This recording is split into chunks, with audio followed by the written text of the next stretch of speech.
ଦେଖିବା ଓସେପା ଆଜି ସମସ୍ତ ଡିଓ ମାନଙ୍କୁ ଚିଠି କରିଦେଲା ଯେ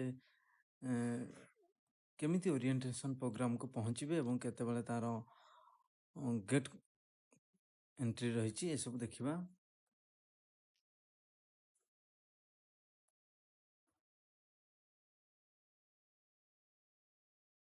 ଫାଷ୍ଟ ଦେଖିବା ପ୍ରୋଗ୍ରାମ ଆମର ଷ୍ଟାର୍ଟ ହେବ କେତେଟାରେ ନା 4:30ଟାରେ ଆରମ୍ଭ ହେବ।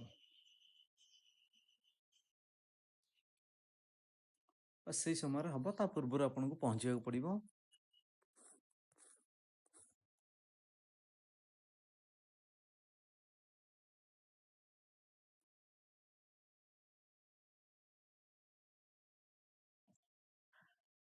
ଏବଂ ସମସ୍ତ ଯେତେ ସବୁ ରହିଛନ୍ତି ଆମର ଟିଚର ମାନେ ସେମାନଙ୍କୁ 12:30 ସମୟରେ ପହଞ୍ଚିବାକୁ ପଡ଼ିବ ଏବଂ 3ଟାରୁ ଷ୍ଟାର୍ଟ ହେବ ପ୍ରୋଗ୍ରାମଟି।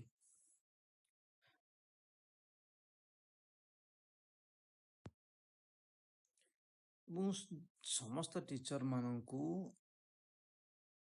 ଏଲିମେଣ୍ଟାରୀ ଟିଚର ୟୁନିଫର୍ମ ପିନ୍ଧିକି ଯିବାକୁ ପଡ଼ିବ ପ୍ରୋଗ୍ରାମକୁ। ଦେଖନ୍ତୁ ଏଇ ଯେଉଁ 13ଟି ଡିଷ୍ଟ୍ରିକ୍ଟ ରହିଲା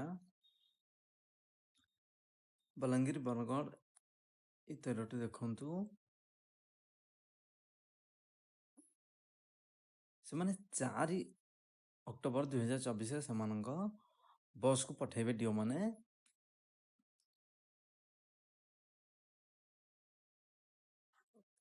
ଏବଂ ଭୁବନେଶ୍ୱର ସେମାନଙ୍କର ରହିଛି ଯେଉଁଠିକି 6ଟା M 5 ତାରିଖ 6ଟା M ସୁଦ୍ଧା ପହଞ୍ଚିବାର ଅଛି, ଯେଉଁଠି ତାଙ୍କୁ ଦିଆହେଇଥିବ କେଉଁ ସ୍କୁଲରେ ଭୁବନେଶ୍ୱର ରହିବା ପାଇଁ। ତାପରେ ଦେଖିବା ଯଦି ସମସ୍ତେ ସେ 13 ଜଣ ଡିଓ ମାନେ ସେଦିନ ଖାଇବାର ଆରେଞ୍ଜମେଣ୍ଟ କରିବେ, ବ୍ରେକଫାଷ୍ଟ, ସ୍ନାକ୍ସ, ଲଞ୍ଚ, ଡିନର ଏସବୁ ଯେଉଁମାନେ ଆସିଥିବେ ଜର୍ଣ୍ଣି ସମୟରେ 4/10/2024 ଜର୍ଣ୍ଣି ଟାଇମ୍ ଏବଂ ରିଟର୍ନ ଜର୍ଣ୍ଣି ଦୁଇଟାକର ଖାଇବା ଆରେଞ୍ଜ କରାଇବେ।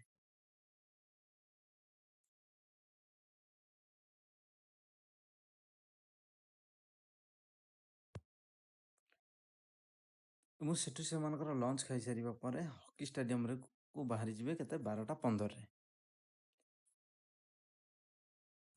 ହକି ଷ୍ଟାଡିୟମରେ କଳିଙ୍ଗ ଷ୍ଟାଡିୟମରେ ଗେଟ୍ ଏଣ୍ଟ୍ରି ପ୍ଲାନ୍ ଅଛି, ପାର୍କିଂ ପ୍ଲାନ୍ ଅଛି, ଯେଉଁଟାକି 12:30 ସୁଦ୍ଧା ଆପଣଙ୍କୁ ହକି ଷ୍ଟାଡିୟମରେ ପହଞ୍ଚିବାକୁ ପଡ଼ିବ।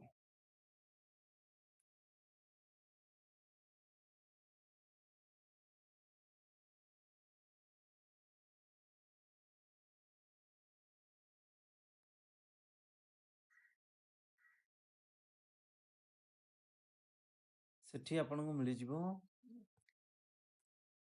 ସମସ୍ତଙ୍କ ପାଇଁ ଗୋଟେ ସ୍ନାକ୍ସ ପ୍ୟାକେଟ୍ ଯାହା ରହିଥିବ, ୱାଟର ବଟଲ ଗୋଟେ ସମସ୍ତଙ୍କ ପାଇଁ ମିଳିବ, ଇନକ୍ଲୁଡ଼ିଂ ବସ୍ ଡ୍ରାଇଭର ହେଲ୍ପର।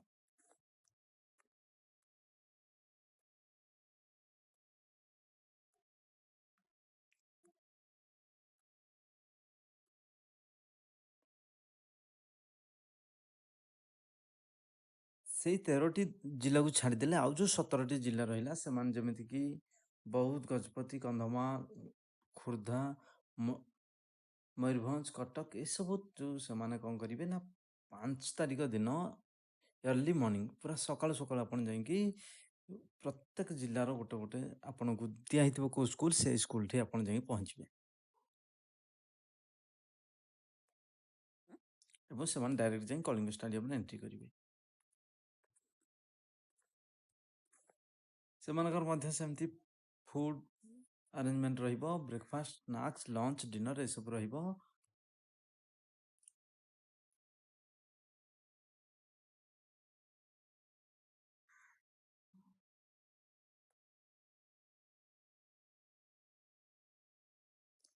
ଏବଂ ପ୍ରୋଗ୍ରାମ ସରିବା ପରେ ଏ ସବୁ ଡିଷ୍ଟ୍ରିକ୍ଟ ସେମାନେ ଡାଇରେକ୍ଟ କ'ଣ କରିବେ ନା ନିଜ ଡିଷ୍ଟ୍ରିକ୍ଟକୁ ଫେରିଯିବେ କଳିଙ୍ଗ ଷ୍ଟାଡିୟମରୁ ଡାଇରେକ୍ଟ।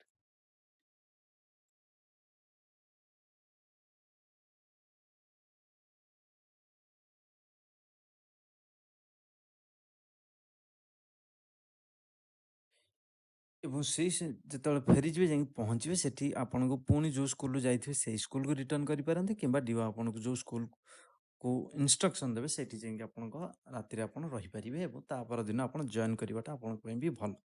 ଯେଉଁ ଦିନ ଓରିଏଣ୍ଟେସନ୍ ତା ପରଦିନ ଜଏନ୍ କରିବାଟା ବହୁତ ବଢ଼ିଆ।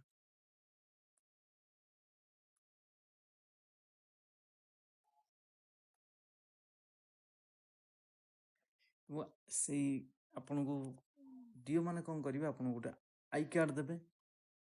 ସେ ବସ୍ରେ ଆପଣଙ୍କୁ ଦିଆଯିବ ଆଇ କାର୍ଡ଼ ଦିଆଯିବ, ଜଏନିଂ ଲେଟର୍ ବି ଆପଣଙ୍କୁ ଆପଏଣ୍ଟମେଣ୍ଟ ଲେଟର୍ ଦେଇଦେବେ।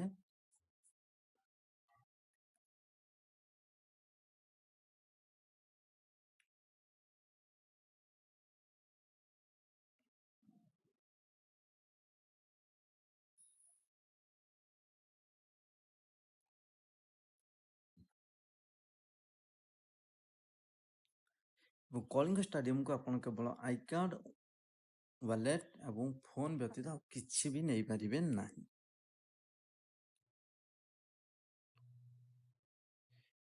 ଏବଂ ଯଦି ଆପଣ ବର୍ଷାକୁ ଆଖି ଆଗରେ ରଖି ଆପଣ ଛତା ନେଉଛନ୍ତି, ତେବେ ବ୍ଲାକ୍ କଲର୍ ନେବେନି, ଅନ୍ୟ ଯେକୌଣସି କଲର୍ ବି ନେଇପାରିବେ।